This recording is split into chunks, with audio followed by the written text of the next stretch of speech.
buy some software, and use one of the freeware version. It'll save you on just your wood alone, you'll love it, to get your maximum pieces out on a sheet, okay? Well, it won't do the nesting of fancy patterns, it's all square stuff, okay? So that's really where it's effective. You want the fancy nesting, the proper nesting, with the stars and the different shapes that you've got, or whatever the case may be. Then the Vectric Expire, for example, has got that included, and that guy works like a bomb, eh?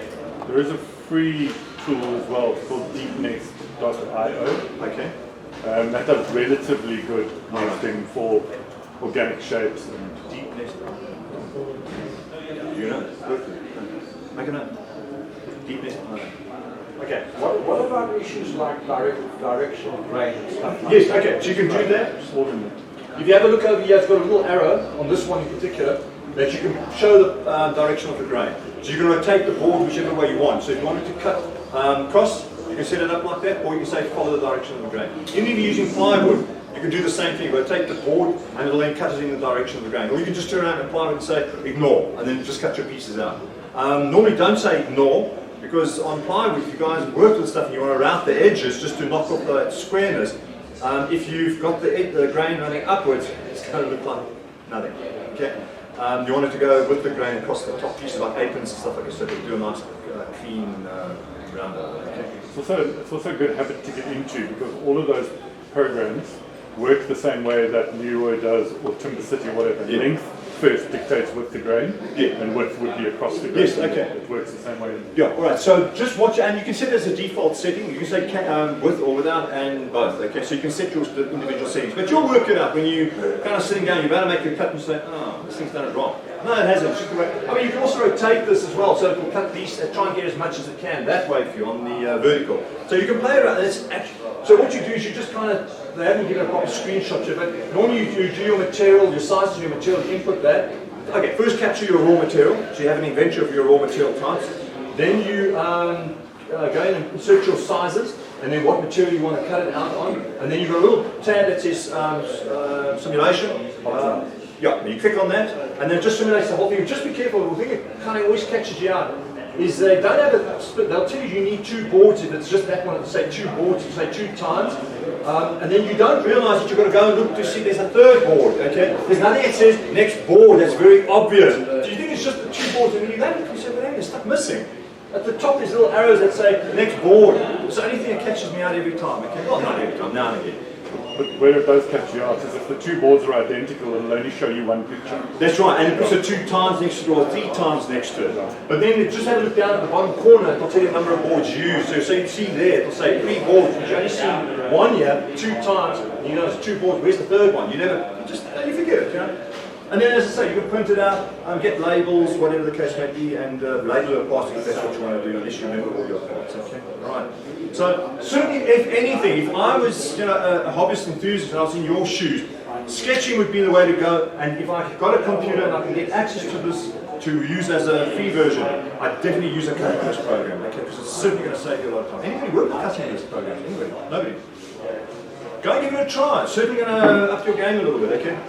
Even if you're just a complete novice, you want to build your bench that we're going to put together, we'll do it with the cutting list, so we know exactly how much material we need to go and get and what lengths they can, and make it more affordable for us to do. Okay, Mark. Right, the good, the bad, and the ugly. Alright, so sketching, the initial concept, ideas, freedom to express your thoughts, easy to put it down on a piece of paper, where the majority of us actually start the process, okay? With CAD software, complex to formalize your idea, okay? Because you're ring-fenced, you're stuck into what the software wants from you. Kind of the software tells you what to do and how and where you can go. Not all the time, but most of the time, okay? In terms of sketching, relatively easy. Anyone can draw, well, most people. CAD software, steep learning curve, it really is. You know, that myriad of icons, all the terminology that goes with it, you're going to learn objects, new names for objects, and you're going to look at a dictionary to find out what is this thing they're talking about. You know, you didn't even learn that stuff when you were studying. You know, now you're going to know what these objects are. Affordable tools in terms of sketching, it's a pencil and a paper, piece of paper, it's as simple as that. Or again, expensive desktop, laptop, printers, etc. You know, there's no limit basically. You can put whatever you want in there to get the job done.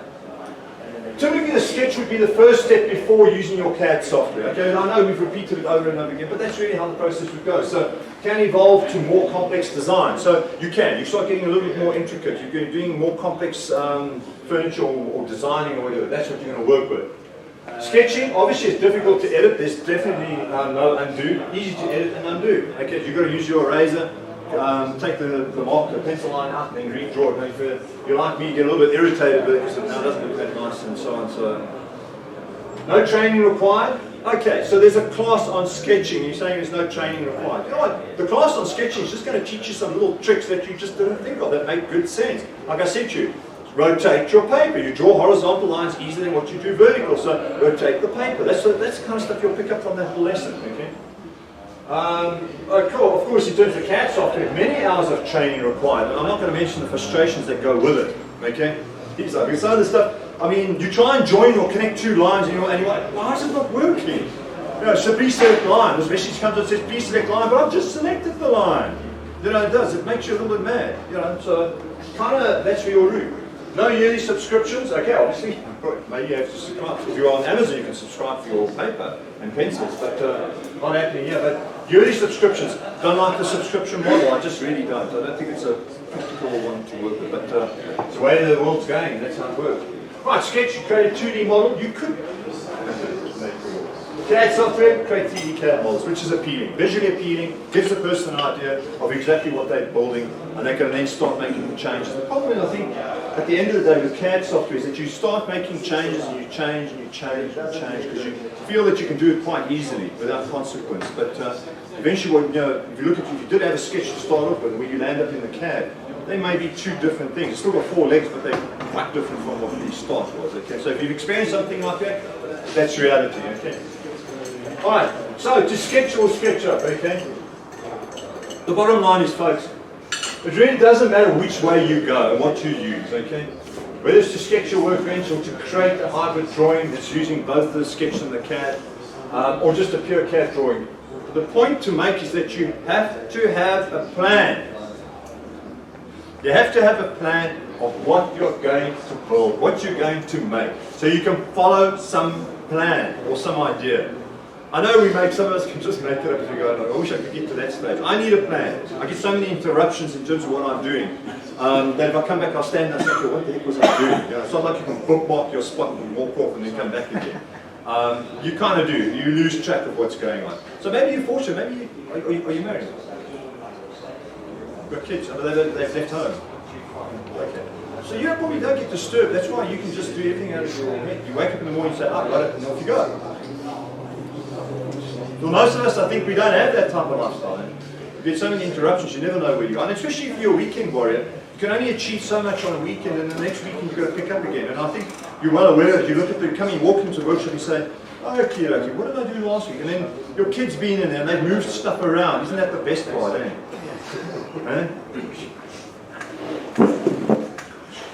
Why not all left toe? Yeah, that's the worst part, eh? Why? What did I move for? No, I was looking for something. That's not underneath that piece of wood.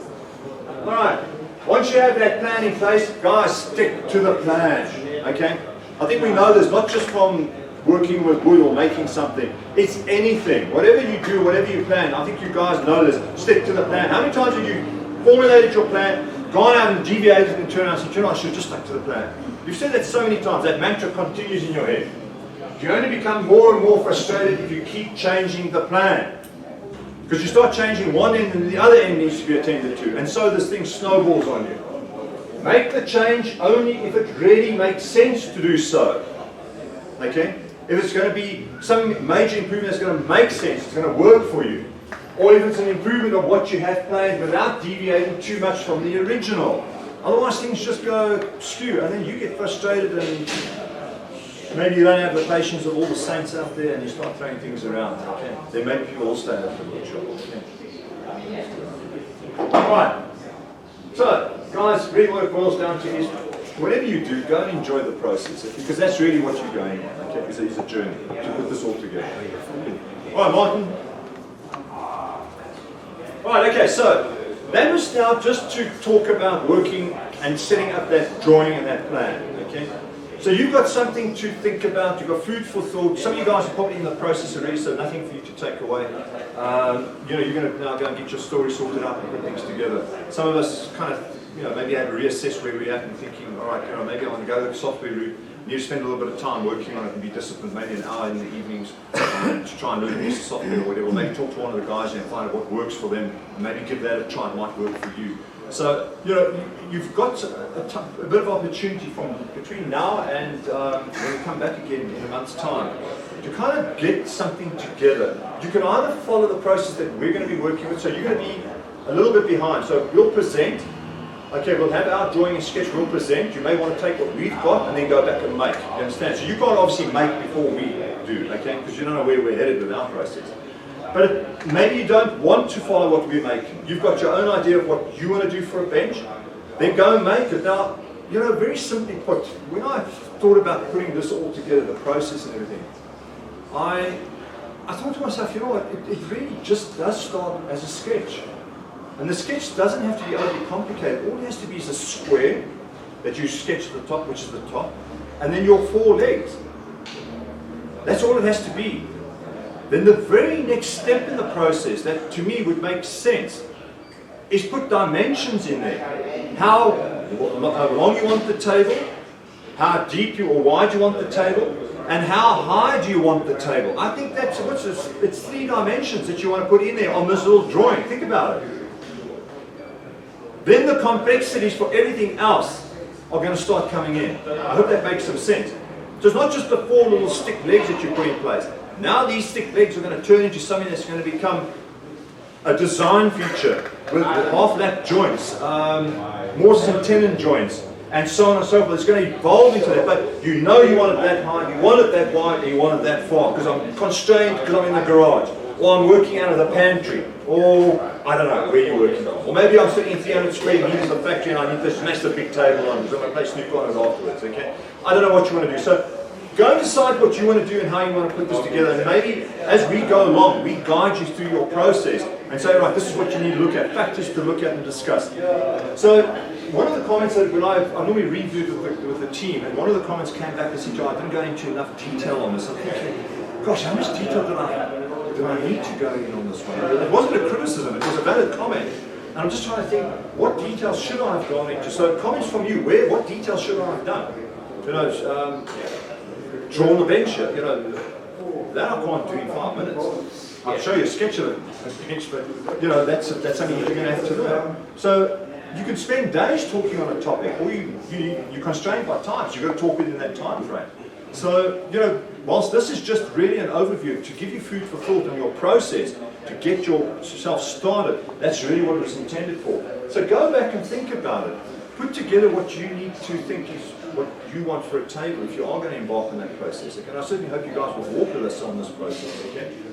So, what I did is I thought, let me discuss what we're going to be doing in the next project. So just to kind of warm you up and whet your appetite so you can kind of get yourself mentally prepared. I know when you walk out of here, everything else hits the fan and life carries on. But at some point, you need to sit down and spend maybe an hour or two just to try and get your headspace sorted out in terms of what you're going to be working with. Okay?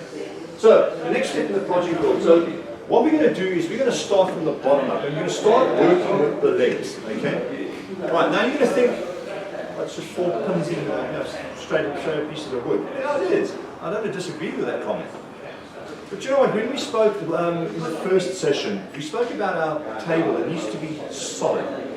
That this guy doesn't walk when you're trying to work on it. Because there's nothing more frustrating than you're trying to sand something or do something by hand and this thing moves under you. I know what it's like. I've worked on rickety tables at other places, and I've even had to put my foot in front of the wheel to hold the thing steady so that I can get the job done. It's not the way you work. Your quality of work is going to deteriorate every rapid. So you want something really solid, and you want to build something. So we're going to build this solid table, and I haven't invented this table. It's the point I also want to make.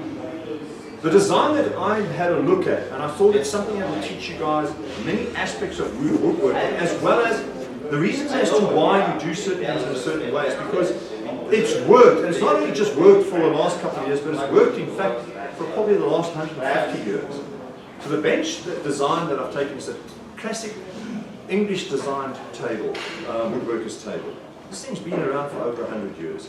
It's been tried and tested. The guys make these things. They have them in their workshops. It's rock solid.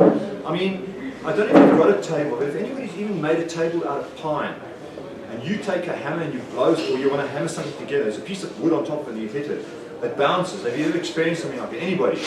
Yeah. You know what's happening is because of the wood. That pine has got that nature to bounce back at you. It doesn't take the blow, it doesn't absorb it. So what does absorb the blow? MDF. Go do the same thing on MDF. Laminate a couple of pieces of MDF and then put your piece on it and hammer it. It's got that dead thud and you know this thing's gone home. So there's differences. Now you've got to know why the guys choose oak, because of the type of wood it is.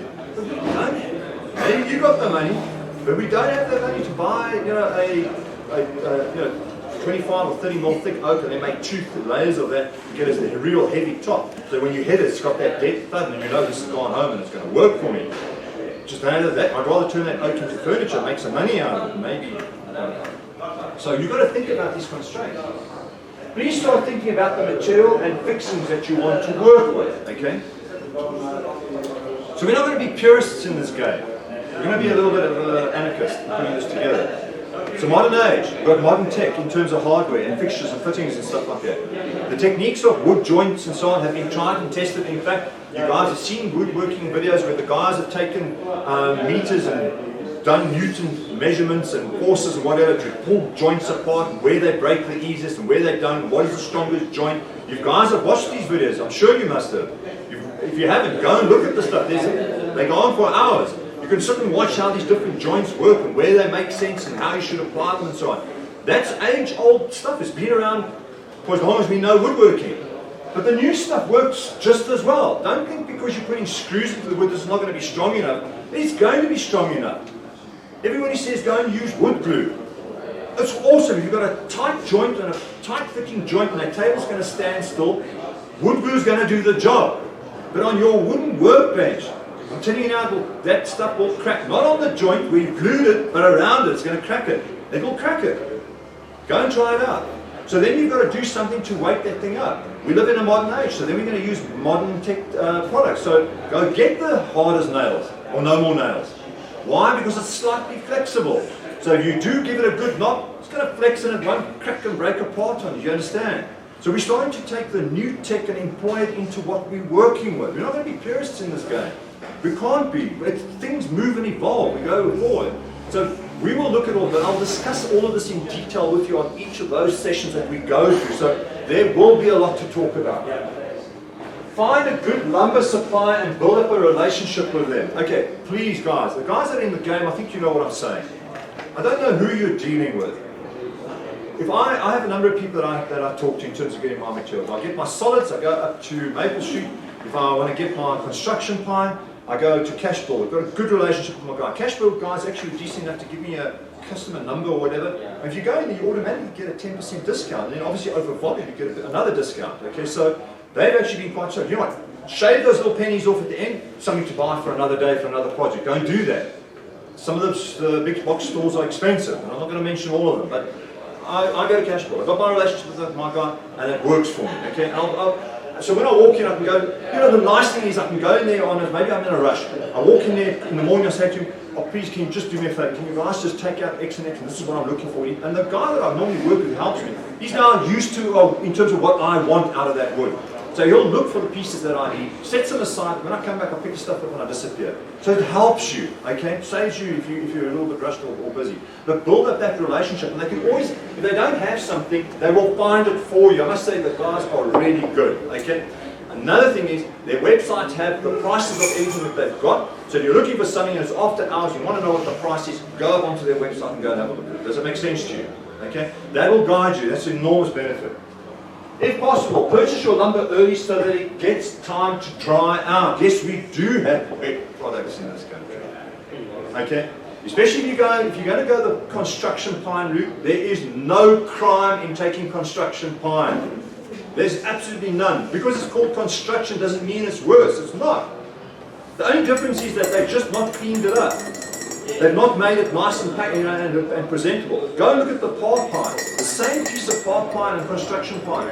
Price difference, 75% in some cases. you can go and sand it up, you can knock the edges off and put a round over on it. And when you finish with it, it looks like an amazing piece of wood out of a construction pile. But the problem is with those products is that, especially on the construction pile, the stuff is wet. They cut this stuff. There's such a high demand in the construction industry. That's where it really gets used. It's wet. And when I say wet, the sap is still oozing out of that pine. So you want to be careful because that stuff just clogs everything up that you're cutting. So you want to get the stuff dry. I'll give you hints and tips and turns out to sort that one out. So go and make sure you get the stuff. We're very fortunate. Gosh, you go look at the European countries. When they wait for something to dry, they can't get access to a kiln. It's an inch a year on a piece of wood. An inch a year, they wait for that stuff to dry.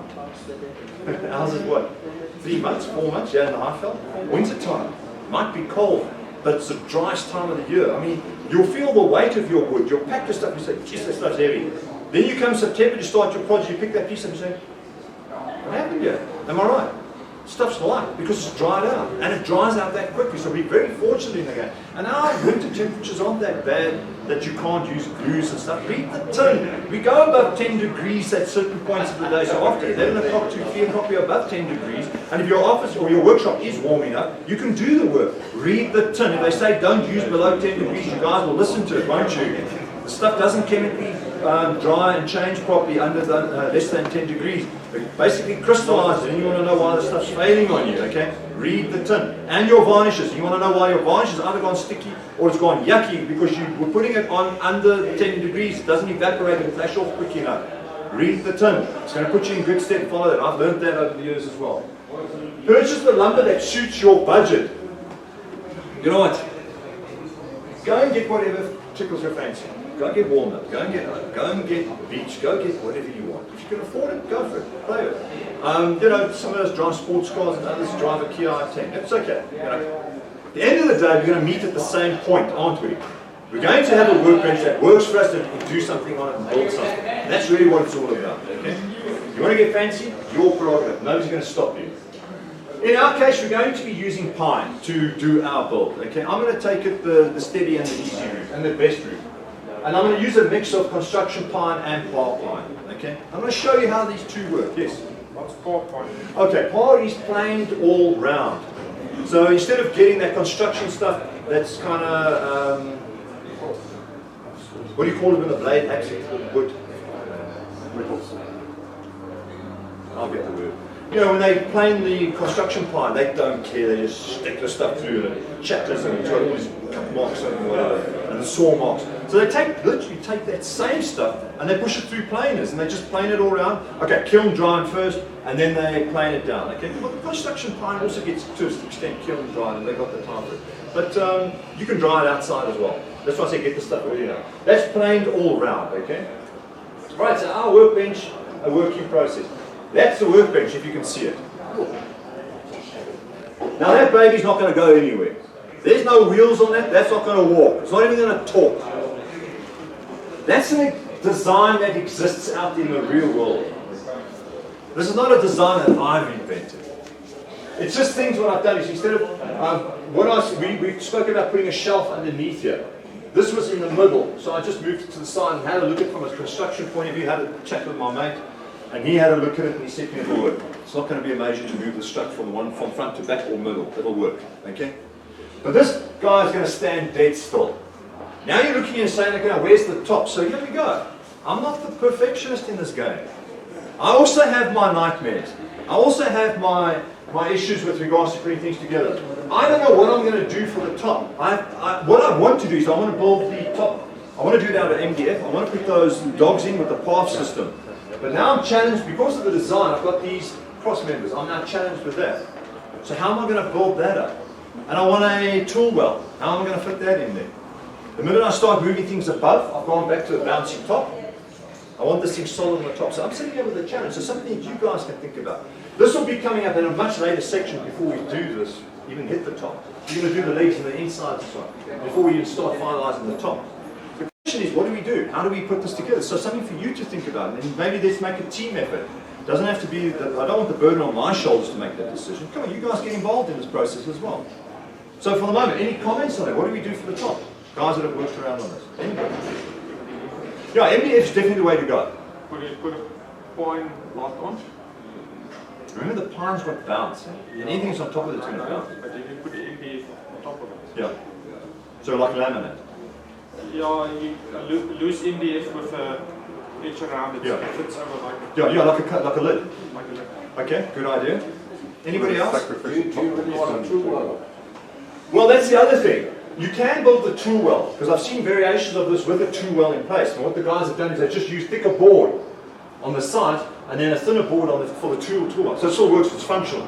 My thinking was if we can get those holes in for the dogs, we can build a tool well that we can add on and take it off. So we can put it in when we need it, and if we don't need it, take it off. So we can make it a little bit more versatile. But I'd like to get the tool well section done as well, because that'd be a nice thing to play around with. I have seen recessed tool wells.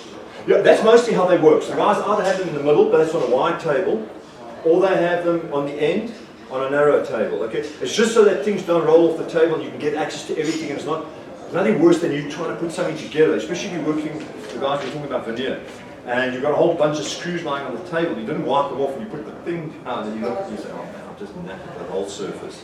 Okay, to avoid that. So before you start, you can just push everything into the well. You know, and it's out of the way, or the trench, or whatever you want to call it. Yes. My workbench is similar to that. What I used for the top was 9x3s. Okay. The tool well I made by 9x1.5 and lined it with a galvanized iron. Okay. All right. All right. Yeah. So we done it. So any messy screws or anything you've got, Just dump it in there. Yeah. Okay. All right. That's an idea. Another idea. Anybody else? I know some of you guys looking and saying, "Why are you asking the question? We've got no clue." Think out of the box a bit, guys. Make some comment. You might just be the miracle cure to the whole game. Yes. Eugene. Sometimes it is advantageous, especially when you're working with, you mess a bit of varnish or something like Yeah. that. The galvanized sheet, and it's so easy to clean up. Yeah, just scratch it off. Yeah, basically. You have a portion, not the whole bench, but you have a section. Yes. Yes. Okay. sheeted, and All right. It's an idea. all your messy stuff. Yeah. Because I have a separate steel, 10mm steel plate on the table. So I use that for all the heavy. But you must also think of space on that bench. That's what I'm saying. So I like your idea because. Everyone has a world of space. Yeah, no, you're right. I like your idea. So if we can try and get something like that incorporated, that will work for us. We're always scared to have metal around our wood. We really are. I mean, we're scared to kind of work with that. But I've gone into some workshops where the guys have got this stuff combined. You know, the steel shavings are mixed with the wood shavings. I would never do that. I'm just too scared the metal stuff, the shavings are going to stick into the wood and all that. You don't have shavings. That's a sheet. Yeah, I guess not sure, but I'm just saying I've seen where the guys. One time says you can use metal with your wood. There's nothing stopping you from doing that. Okay, but I like that idea. I do, and I like that idea. I was thinking about the lip type of idea as well, to building a lip around it, so you can, because we remember at some point that top is going to get damaged. We're going to throw it away, and we're going to have another one that we're going to replace it back on top there again. So I need something that's got to go easily on top of it. Don't want to have any screws going in from the top. It's one thing I want to really and truly avoid. And I think you guys know why I'm saying that. Your Festool blade is a bit expensive. You don't want to hit that when you cut into it, and then lose a tooth. We've got a dentist. Where's the dentist? He's gone. You don't cut on your workbench. Okay, so ours is all put. You cut your It's the table? same way. Then you cut your workbench. Ultras folk. Yeah, that's what we use. Or like me, I just go into the top. I throw the top away when I'm finished. After a period of time. Yeah. Front vice and this. Yeah, so it's got space to do that. So we can get a front vise on the side, and there's enough space for one on the side. We can even put a leg vise in here. We can just build out an extension to put a leg vise in. Plus, we can also put the holes in here. If you want to put holes into cracker pieces vertically, you can do that as well. So this is a fantastic, versatile all-rounder. So that's not, yeah, but good question. I don't have problems with that. But, and that vice fitting part is, you know, you're looking at, you're saying, what, for the next 10 months, we're going to talk about just that? No, hold on a minute. I mean, the vice alone is going to take us how long? If anybody's fitted a vice onto a table, yes? Just one question. When you put in your vice in, the surfaces for your vice, obviously that's one part. Yeah, we'll have to try and look Then at. you're going to use a hardware. Yes, so we'll probably section out a piece and try and get that sorted out. So that's all the things we need to consider now. So you might use a beach or Yeah, oak or something Yeah. like that. Okay. No, I agree with you. So we'll have to have a look at that. Okay. That's why I think you guys may have seen on some of the woodworking sites, they sell those small device in a small wooden section already that you can actually build into your table. They're selling it like that already, so you don't have to go. And the old traditional bench vise, at least wood vise, which bolts under your... Yeah, you know, this is it. We've kind of got to come up with a solution. So those are ideas. Which you then put, obviously, put faces on that. Yeah. And that, and you've got to look at what's available here as well and the costs of it. That's the other thing. I don't know. I asked that question, which I use on my... Yes. Yeah, no, sure. I mean, I've got a front vise and the side vise, yeah. So, and they're absolute bonus if you've got those. The one is 40-inch record vise, and the other one is a 10-inch. Yeah, but try and find these things now. Even second-hand, go look at what the prices are. What's the chap mate of? I think it's Dirk. Who's somebody sells. He collects planes and he sells them. He was telling me a story that and he's got just about every plane you can think of. He says to me, some of the guys are cottoned onto this, so they've been absorbing all the planes that have been lying around, and they're shipping them off to the American market, and they're making a fortune out of that stuff. So it's just leaving the country and disappearing. So once the guys cotton onto something, it's like the vices. Once they start picking up, you can't even find it. Some of those good second-hand vices, they were lying all over in garages and whatever. Can't find them for the love of money. Go to second-hand stores, go to Inval Seconds, go to Marketplace. You can't find these things anymore. I'd love to get my hands on some of those. But okay, that's something that you guys need to have a look at. So, you know, in terms of doing your build, what do you want? And then start looking for the things and try and keep an eye out. I mean, Gumtree, for example, you can put a little alert to say, if a vice comes up, let me know, I'll send you an email. So hopefully, you know, the scavengers aren't out there, you know, or the pickers aren't out there, because they get the same message and they're on it straight away to get that stuff, okay, because they know they can make money out of it. And that's their business. So, you know, the game of getting something secondhand and at good value is no more there. That's gone. It's a business now. Okay, but that's what we've got. So it's the starting point, and some of you guys will agree with and say, no, mate, that's fine, it's a bench, it'll work. Eugene, comment on that, and yeah, it's rock solid, eh? Yeah, it looks very solid. That thing's not going to go anywhere. Depends, you know, obviously the dimensions of your wood, but sure. It looks very solid.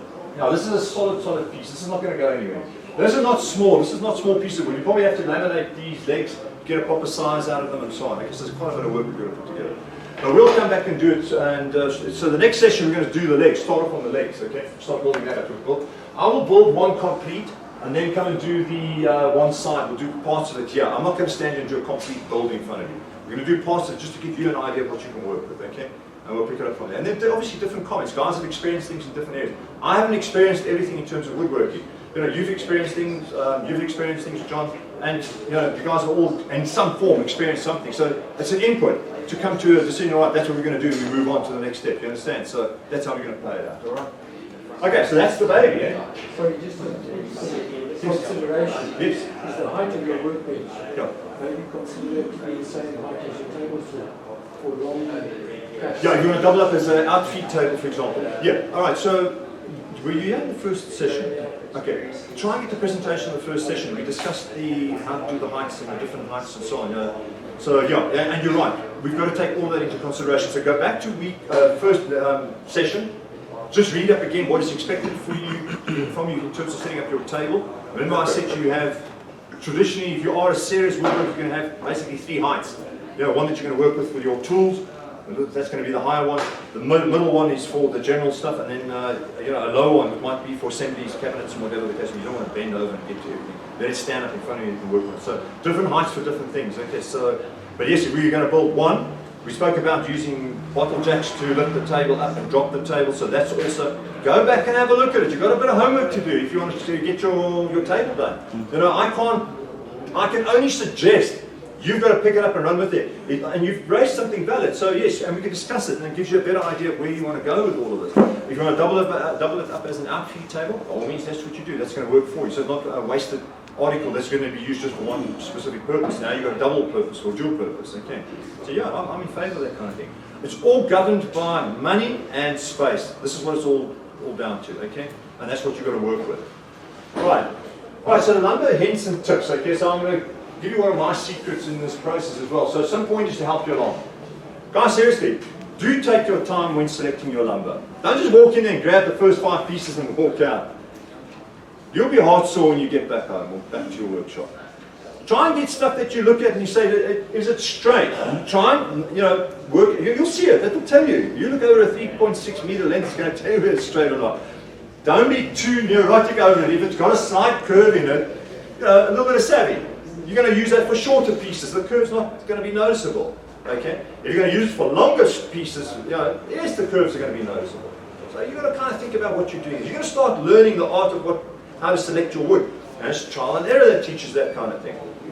Try and get the wood as dry as possible. I'll give you the tip on that. Okay, so take your time. And the thing is, when you get those pieces that you're happy with, it's less work on those pieces, okay? All right. Even if you're fussy, you say to guys, no, wash out the strapping. Just the strapping alone that they strap onto there. Put big dents into the edges of the wood. That's going to be a feature or something. Now, how the heck do you get that out? Okay, spray water on it. Sometimes it works. Sometimes it doesn't. It doesn't work all the time. So there's an idea of what you can work with. Select the lengths that you can easily transport. I know your I-10 is not really that big. You don't want this piece of wood traveling past the width length of your car. If you do that, please put a flag or something up there according to law. Also, you better know what's allowed the roof load of the car. You will have a very expensive penalty job. And you know what? That's illegal anywhere else in the world, eh? Not allowed to put anything on the roof of any of those vehicles anywhere else in the world. Welcome to Africa. Yeah, I'll tell you, my cousin thinks he's smart. He goes over to the UK, puts a picture on Facebook, says, yeah, transported my mattress at night. Ha ha ha. Puts a picture. Doesn't know the cops are scouring Facebook. Picked him up with his registration number and they took his car away from him. The idiot. the idiot. Yeah. The brave South African. There you go. Alright, look for lengths that are straight. Okay, I've made my comment on that. Okay, that's important. The straight you can get, you're not going to always get them 100% straight, but if you can, look, you will get straight pieces, but you're going to have to look for them. 5 pieces out of a bundle of 100, it's going to take a bit of time. Select pieces that have as few knots as possible. Every time you want to cut something, it's on a knot. Every time you want to put a screw in, it's on a knot. Every time you want a good looking piece of wood, it's on a knot. And it's fine. Fine is just knots. Yeah, well that's fine, inherently fine. So if you do have knots, have a look at it and see if the knots can go on the inside so it's not visible to you and it looks so the outside looks nice and appealing or whatever the case may be. But try and avoid getting the knots, especially on the edges, because the knots come out and you're going to sit with a big, like a cheese, what's it? Gorgonzola cheese or whatever it is, with the big holes in it. It's a Swiss cheese. It's going to look like that. And I mean, how do you fold that up? So yeah, you cut it out and cut another piece of wood and stick it in and sand it down. It looks like it's all part of it. So you learn this stuff as you go along. So nothing, no harm in that. Okay. Select pieces. All right. So select lengths. And I know. Let's see what comes out of this. Select lengths that are dry. 6 to 12% moisture content. Go on. I'm listening. How do you measure that? Now there we go. Yeah. Shop content. No, just feel it. Take a battery with a little light. Put the wire on the one end and the wire on the other end. If it lights up, it's too wet. Okay, next. Any other way? Come on. Seriously, you think I'm joking? No, I'm not about the light bulb, yes, of course. But how are you going to test this? And how do you even know you've got that percentage moisture in there? Okay, listen. At some point, when you start off as a woodworker, you might not find this as important, but you're going to know this when you start making pieces for your own home. And one day you have a look and you say, you know, I swear my furniture's walking.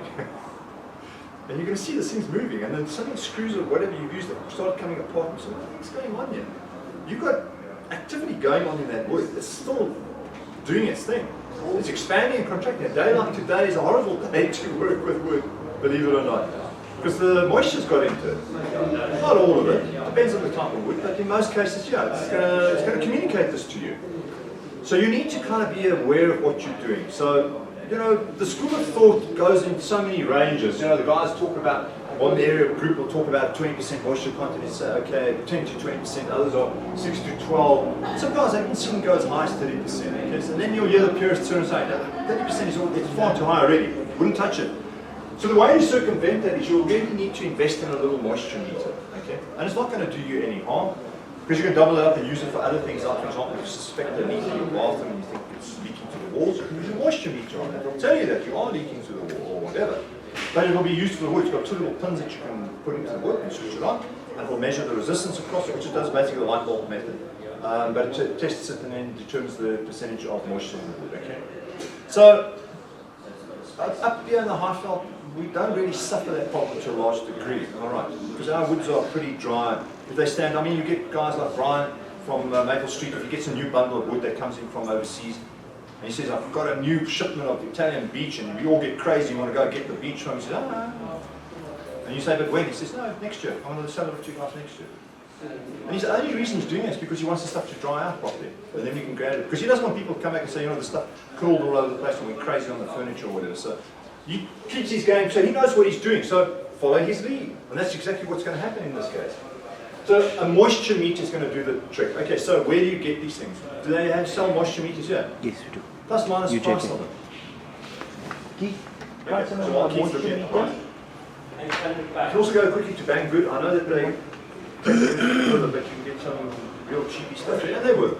Moisture meter is really a moisture meter at the end of the day, and they work. So price on that roughly? $7.29.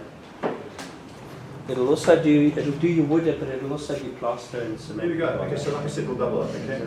So you guys can certainly have a look at it. It's a worthwhile investment. Pass it Okay. around if you guys want to. Don't be ashamed to use that. It's not being silly. Everybody's, I mean, if you want to learn how to work with greenwood, that's a different story altogether. We go chop your own tree. I've done that. Chop your own tree down, and you've got to drag it to the place, and then the guy tells you, okay, now we're going to put it on the lathe. You look for it, and he says, no, it's one of those pedal lathes. And I was on a course with a guy in the UK for 3 weeks. And that's what the first day he said to me, yeah, we're going to go sort out a tree. I think, oh, that's cool. We're going to go pick up something. Gives me the axe, he says, chop it down. And I stand there, I look at this guy, and I'm thinking, I've never chopped a tree in my life. Now, after I've watched it in the movies, I try to remember what I saw in movies and stuff, and that's how I chopped the tree down. 11 o'clock he comes to his house, got the tree down, my hand's broken. And he says to me, okay, right, now we've got to get it back. He says, by the way, you've got to take all the branches off. So you can clean all the branches, put them in a pile, nice guy about it, there's your long piece. Now he says, okay, then he comes back and says, okay, take it off to the area you're going to work in. How are you going to get it there? Your business. You know, find a piece of rope, put it on your shoulder, drag it. Then he had a trolley with 2 little wheels on it, and I thought, I'll put it on that and drag it across. And so it went on. Then I wanted the back, so I had to build a chair. One of these, well, you guys must have seen the pictures of a wet, go look at a wet wood chair. And you've got to make these things, you've got to cut them down, make a taper, to stick them into the holes and so on. So they expand and whatever, and dry out in there. That's how they didn't use glue in those days when they made things out of wet wood. Then he tells you, okay, now you need this. So where's that? So, well, go get the branches. Now you've got to clean the branches and come back. Tell you what, by the end of that day, you're a broken person. That's day one. So you learn these things as you go along. But yeah, you want to work with wet wood, that's the way it's going to go. Lots of blisters, hard hands. Okay, the really nice dry pieces are at the back of the pile. Okay? I see a smile or two. Eh? Listen, but to get to them, because they keep on loading the new stuff up front, try and get to the back of that pile, especially if what you're looking for is stuck in the middle of everything. How are you going to get it out of there? Remember the point that said build a relationship up with your supplier? The minute that stuff gets taken out, they've got to reload. They reload from the top into those bins. Let him phone you. So you can get out there quickly and get your head stuck in there. The straightest pieces, I'm telling you, are lying there because they've dried out. They've been there for probably about a year because they just don't move the stuff to the front. That's the best stuff is lying at the back, I'm telling you now, guaranteed. Am I right? Even the construction part, you want to get the good stuff, it's sitting at the back. But you can't arrive there with 100 pieces that you've got to move out of the way and then get to it. Okay, so make arrangements, build that relationship up with your guy and let him help you out. Okay, the minute it starts reducing, you'll give you a call and say, okay, right, it's like more than 50% is gone. Come and get into the back. So even if you have to climb in to get into the back of it, that's worth it. It's really absolutely worth it. Stuff. And you'll feel the difference. You take the front one off, and you feel the weight on it, and then take that one from the back. It's like balsa wood and lead. Difference, big difference. Am I right? You can manage it on your own. So please have a look at that. That's really where I head up to. Watch out for the stuff in the middle of a strap bundle. Okay? That's the stuff that when they open those straps up, they just, like a crooked man in a crooked house with a crooked stick. Now, if you want that type of thing, that's where you find that wood, okay? And all our lumber suppliers are guilty of that, from York to Savia, the whole lot, okay? They stick all the nice stuff on the outside, and that rubbish is stuck inside the middle. Okay, so please do be careful with that. That strap back just keeps everything straight, temperate. And another thing is, just be careful.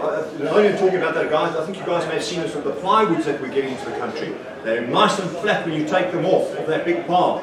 And you get home and you leave them overnight, and the next morning you have a look and it looks like somebody's hit it with a hammer. It's just, Anton, I mean, ain't you seen that, eh? And that hurts because you've got to go and cut pieces out of that for somebody to do something, and now you've got to worry about this horrible piece of wood that's in it. But you know what, you quickly work out who supplies what, and then you know what to get, okay? But this is a learning curve. Watch out for this stuff in the middle of mention. Carry a small saw with you to rough cut lengths to fit in your car. Just remember, make sure you've got your cutting list. You don't just cut it, oh no, I'll just cut it in half and get the final. I've now cut out one of the longer lengths. Okay, so cut out, cut more or less what you need, rough cut, get it done, stick it in the car and off you go. It makes life so much easier. No shame cutting this thing up in a car park. Everybody looks and thinks you're nuts, but you know what? They'll do the same thing if they don't want to get lumber. Okay, so that you can do. What I did is just as an added value for you guys, this is the guide to SA structural pine sizes. I think some of you guys have worked with this. You may recognize the 38. The 38 thick is probably the most common one out of them all. So, like I said, my favorite is the 38 by 114. There's all the different lengths. Okay, so I must say, mine's normally a 3.6 meter. I've never really needed to go longer than that. I have seen the 50s float around, but the 76s, I still have to get my hands on something like that because that's really nice thick piece of wood. You want to laminate it for something. It's the easiest way to go about it. Has anybody ever seen a 76? Have you? Where? My workbench is tables when I No, okay with that, but which shops, where do you see this? Because I ask and they just say it's not a popular movie, so they don't get it in. Yeah. There might have been a time, maybe things have changed, but this is definitely the standard size. They're still very current, but I've not ever seen it. You know, so sometimes you want really thick stuff, you've got to end up laminating. You can get to the 50s and then you've got to plane it down and so on. So, okay, but anyway, there's a guide for you folk. If you go and have a look at it, you can Google it, or what you should do is your little notebook, get that dimensioning into your notebook so if you go to a shop or whatever, you know exactly what you're looking for. Are any of you guys familiar with the different sizes, or is this also kind of new to some of you? New? The sizings? Yeah, I can tell you, you'll pick it up as you go along, okay? Probably be careful, the worst one to work with the whole lot, it's that brand ring that they talk about. It's that 38 by 38. But if you get short projects to do, they work nicely for you. Okay, cheap. 38 rand, I think, for 6 meters or something like that. Really cheap stuff. Okay, we can turn it into a nice piece of wood. Right, next one. Alright, this is, I think, from Swartland, I think it was, hardwood and pine. There's the PAR, planed all round. So there's the thicknesses that they've got, and then the sizes for the wood. So they give you a little diagram. Guys, this is premium priced wood. It's more expensive here than what it is in Europe.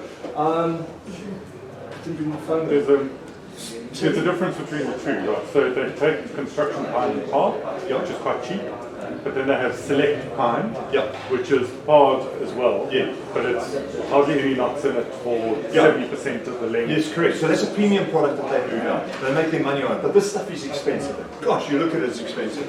You find some of the more popular stuff, places like ST.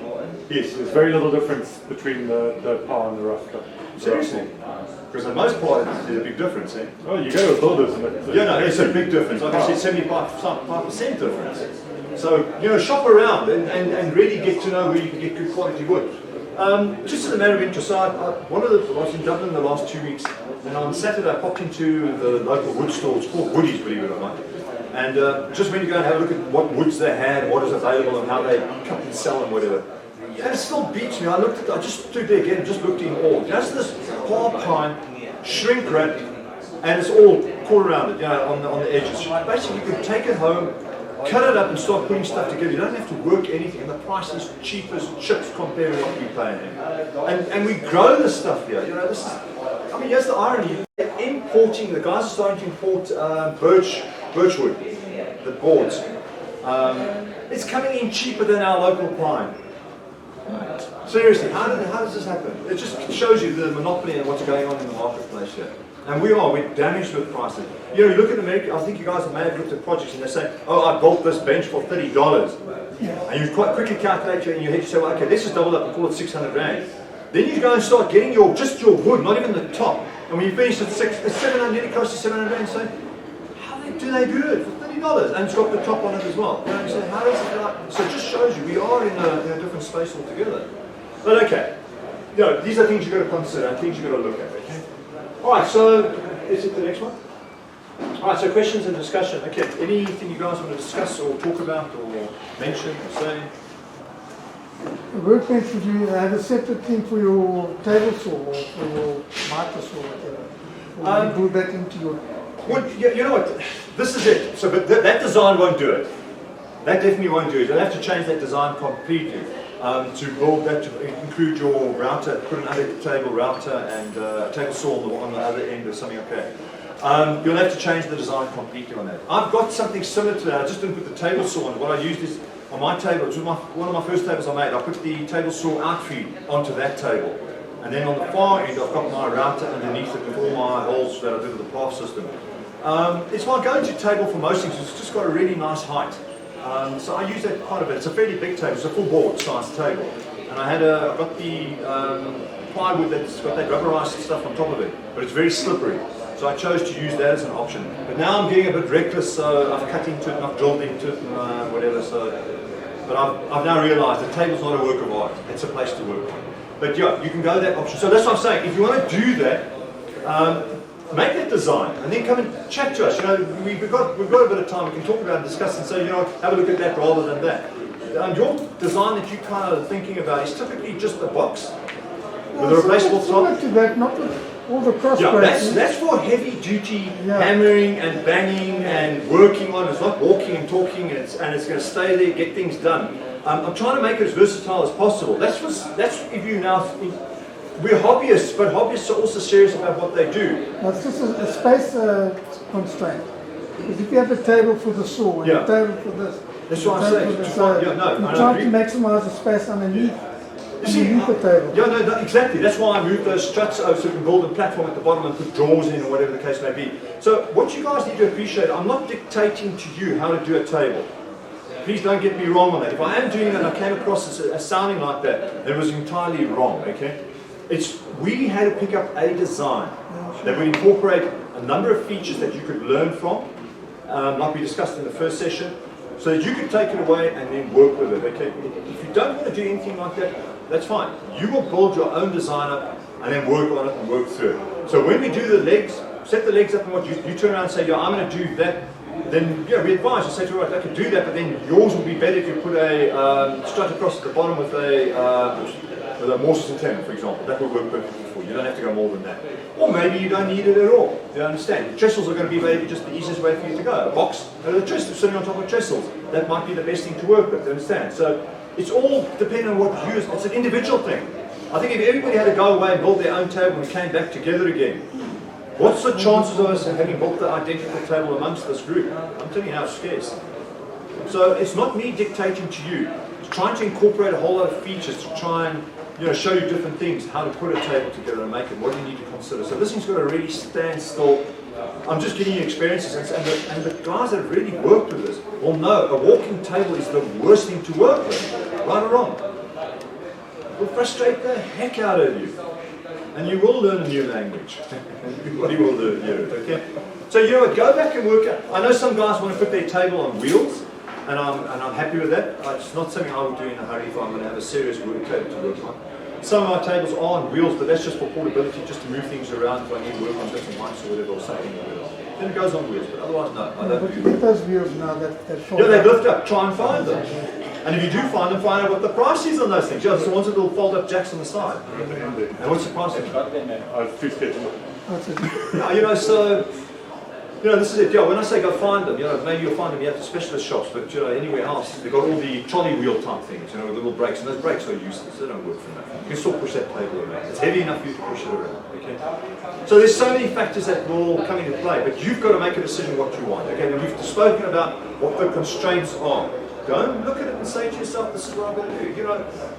Designs are designs. You just want to learn how to put things together. Or even if you're not going to incorporate anything that we show you, at least you'll learn what a half lap is and how to work with a half lap and what's the reasoning for a half lap or a joint or the type of joints that we work with. And why do we put fixtures in? Okay, why do we do that? And what was the motivation for that? So that may just guide you into the next level. So there is a science to it. You only learn when things fail. When it fails in the woodworking game, you say, why didn't you do a break on me? Oh heck. I was helping a guy build a patio bench, So the guy puts the whole bench together. He's got the two back, the back piece, the front piece. He makes a box so it can fit down with the little front legs, and then he puts these 12mm thick boards across the back and the slats at the bottom. The first thing he does is he just falls into the thing and it cracks. The wheels. How much is it? 1,000. Triple nine. Well, Merry no, Christmas and Happy New Year to you. Thanks. Okay, guys, if you want to stand around for us, for you. so this guy Because just put the whole thing together. And what does he do? He just goes No, into they were talking about the a one. normal box joint. So where the pieces of the two pieces of wood come together, just put screws through there. I think you guys will know what's going to happen. Just plugs the whole thing together, and he goes and he sits on it, and the vacuum just falls apart. So he looks at me, and I said, now what? Nobody said it's broken. The box should have been strong enough to hold this. No, it's definitely not strong enough. And I mean, if you guys know this game, you'll know that you've done something like that. It's failed on you. And what helped you out was two little gussets or triangles that you put into the corners and just screw them in. It holds the whole thing structurally sound and it doesn't break. So we put those in onto the other ones. I said, now do the same move, go jump on top of that. Well, he wasn't too keen to do that, but he tested the theory out. There was no creaking or squeaking. So there's small things like that. But you learn as you go along. Okay? So fortunately, he had to learn that lesson. So he had to go make a whole new box for the chair. So, but this is how you're going to learn your game. That's what it's all about. And you will learn these things as you go along. You think you've got it right, but something else is just not going to work for you. There's a science to it as well. You know, there's measurements and thicknesses and you know, that size screw and that length screw over that length of wood and so on. All the mortars and tenons, there's a formula for that. And these things do work. It's like engineering, you know. That's why we're capable to put people out into space. You know, so if we didn't have that capability, you know, then we're sort of sitting on wooden stumps and you know, that would be our furniture. So that's what we've got to do. We've got to evolve through this process. And as I say, you know, I'm not dictating it to you. We're only here just to put something together and help you out. And hope that you guys will just follow us and you know, put yours together. And you know, as we go through each session, I think maybe there might be a need for a before session just to have feedback on how did your world go and what problems did you have, challenges. We can discuss that. Then we carry on with our topic for the rest of the morning. You understand? So that kind of thing might come out. Okay. Right. What do I have for the next one? All right. So some homework, guys. Okay. If you are going to take this walk with us. So go sketch a concept version of your ideal workbench. Okay, that's what you're going to do. Include the dimensions, bare minimum, width, width, length, and height. Okay, bare minimum. That's really what you need to put in place. Decide on the materials you want to work with, and I think for most part, you guys are going to probably choose to go to the pine route. Okay. If you've got the tools to clean off that pine, you know, the construction pine to make it nice and tidy and clean. By all means do that. If you've got a belt sander that you've got a Ryobi belt sander for Christmas or something, get a 40 grit paper and then hit it. Go for it. Please wear proper equipment and just know that you're going to come out there looking pretty dirty if you do that, because there's next to zero vacuum or extraction on a belt sander, a hand belt sander. So, but give it a try. You know, work these things out. Create a materials list, okay, of what do you need. So in other words, I will need to buy that, and that's the length I need. Work out, you've got the different lengths there. Work out the lengths of what you need, okay? Take that with you. Tailor the workbench to your needs. Okay, guys, I've said that many times. So you'll need to customize it for what you want, okay? And how you want to throw it out. Consider your immediate surroundings, okay, so your constraints. You know, if you're in a small environment, Dave was here, we would say kitchen table, so you know, we heard that story. You know, you've got a garage that you're working from, so you're constrained. You want to park your car and still have the bench, so you're constrained with that. You know, whatever. You've got to come and work out what you've got and where you can work with this, okay? What is your primary function of your workbench? Is it just purely for assembly? Is it a general workbench? You're going to cut on it, you're going to drill on it, you're going to hammer on it, you're going to paint on it, varnish on it, whatever the case may be. So work out what are you going to make a fine piece of furniture? What are you going to do on this workbench? So work out what you're going to do on it. That will also guide you in terms of what needs to come on top of it. Okay? Alright, and then bring your sketch with for the next session. Let's have a look and see what you guys come with. You don't have to, it's not school. You know, maybe on the Saturday morning at 8 o'clock you say, you just get something together. You see, what, 4 legs, width, depth, I've done that. Okay, there's my sketch. You know, that's the start, and we're okay with it. You've made progress. You've got something that you want to get going with. Okay. Alright, so take it all into consideration. And then, of course, just a reminder again, don't forget the Hobby X. We'll see you guys there. So Thursday, Friday, Saturday, Sunday this week coming up. So it'll be nice to see you guys. Come past, say hi. And then the next one? Was there anything else to say? Right. So thanks for coming along, and the new faces. I hope. I know it's a bit of a dry topic, you know, and for some people they say, you know, but we do this anyway. You know, what's the point? And, you know, what do we take away from this? Okay, it's an individual thing again. Some guys are going to take something away. They're going to go back and say, okay, I'm going to have a look at a piece of software. Oh, it might help me lift my game. I'm going to do that. Or hang on a minute, cutting this thing, that's interesting. That will certainly help me out. You know, so somewhere along there, maybe something is there that you're going to take away and work with. John, what are you going to take away? Not much. Probably the cutting list. Yeah. Absolute bug. Yeah, that's what I work with. You make mistakes on cutting lists from the time you do the manual. Yeah. Yeah, you know. And I've seen that work. The guys have made horrific mistakes. 1,000 bolts of the wrong length. And that starts to become serious money. So, Yeah, so. you can do it on a spreadsheet that's. Yeah, these cutting lists are pretty good. The arithmetic stupidities out of it. Yeah. I use it. I mean, and I know why. It's because I'm frugal. I don't want to waste money. Especially when you buy solid wood, you know, it costs an arm and a leg. So you really want to know what you're getting out of that piece of wood. You know, once you've planed it, you got it to a thickness, you want to know what you can get out of that piece of wood. It's expensive stuff, eh? And you still got to try and make a bit of money out of it when you're selling it. You know, so it's something you've got to really look at and consider.